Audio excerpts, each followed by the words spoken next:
अरावली पर्वत को क्यों काटा जा रहा है? अगर मैं आपसे कहूं कि भारत की सबसे पुरानी पहाड़ियां जिनका उम्र हिमालय पर्वत से भी ज्यादा है, आज हमारे आंखों के सामने धीरे धीरे मार दिया जा रहा है। और सबसे डरावनी बात यह है कि ये हत्या चोरी छिपे नहीं बल्कि खुलेआम हो रहा है। तो क्या आप यकीन करेंगे? आज की ये कहानी अरावली पर्वत श्रृंखला की एक ऐसी कहानी जिसे जानने के बाद आप कभी पहाड़ों को पहले जैसे नहीं देख पाएंगे। अरावली सिर्फ पहाड़ नहीं, भारत की रीढ़ है। अरावली पर्वत श्रृंखला करीब 1500 किलोमीटर लंबी है और गुजरात से लेकर दिल्ली तक फैली हुई है। और ये पहाड़ रेगिस्तान को फैलने से रोकता है, बारिश को अपनी ओर खींचता है और भूजल को बचाता है। दिल्ली एनसीआर को जहरीली धूलों से बचाता है। वैज्ञानिक कहते हैं अगर अरावली खत्म हुई तो उत्तर प्रदेश का आधा हिस्सा धीरे धीरे रहने लायक नहीं बचेगा। लेकिन सवाल यह है कि अगर अरावली पर्वत इतना जरूरी है तो इसे काटा क्यों जा रहा है? रहस्यमयी कटाई, रातों रात गायब होते हैं पहाड़। हरियाणा, राजस्थान और दिल्ली के आसपास ऐसे दर्जनों इलाके हैं जहां पूरा का पूरा पहाड़ ही गायब हो चुका है। न कोई भूकंप, न कोई प्राकृतिक आपदाएं। फिर भी जहां कहीं पहाड़ थे, आज वहां सिर्फ गड्ढे और धूल है। ग्रामीण बताते हैं रातों को मशीन चलती है और सुबह पहाड़ छोटा हो जाता है।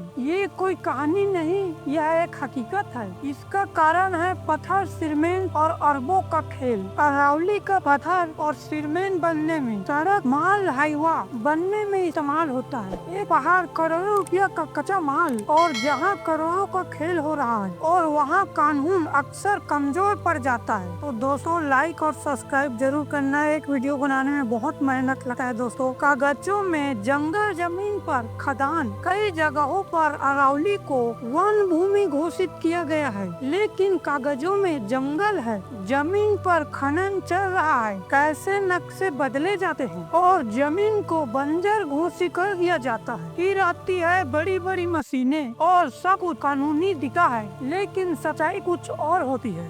गुरुग्राम, फरीदाबाद और अलवर, इन शहरों को फैलने के लिए जगह चाहिए और सबसे आसान रास्ता पहाड़ काट दो। अब कहानी का सबसे डरावना हिस्सा है। पहला, दिल्ली में जहरीली हवाएं। दूसरा, हरियाणा और राजस्थान में पानी की कमी। तीसरा, बाढ़ और सूखा दोनों एक साथ। और चौथा, तापमान में लगातार वृद्धि। वैज्ञानिक चेतावनी दे चुके हैं अगर अरावली नहीं बची तो एनसीआर इलाका आने वाले दशकों में रेगिस्तान जैसा बन सकता है। सबसे बड़ी सवाल, रोक क्यों नहीं लगी? इसका उत्तर मैं देता हूँ। रोक लगी है तो सिर्फ कागजों पर। जमीन हकीकत में अवैध खनन, राजनीतिक दबाव और कमजोर निगरानी सब मिलकर अरावली को धीमी मौत दे रहे हैं। सोचिए, कल अरावली पूरी तरह खत्म हो जाएगी तो कोई धमाका नहीं होगा या कोई खबर नहीं आएगी। बस धीरे धीरे हवा जहरीली होगी, पानी गायब होगा और जिंदगी मुश्किल होगी। तब हम कहेंगे काश पहले हम सोचेंगे। ओ सॉरी, सोचना होगा। अरावली पहाड़ खुद को बचाने के लिए आवाज नहीं उठा सकते, लेकिन हम और आप मिलकर एक आवाज जरूर उठा सकते हैं। मैंने तो वीडियो बनाकर अपना प्रयास जारी रखा, अब देखते हैं आप क्या कर सकें। तो जय हिंद दोस्तों, मेरे वीडियो को देखने के लिए थैंक यू।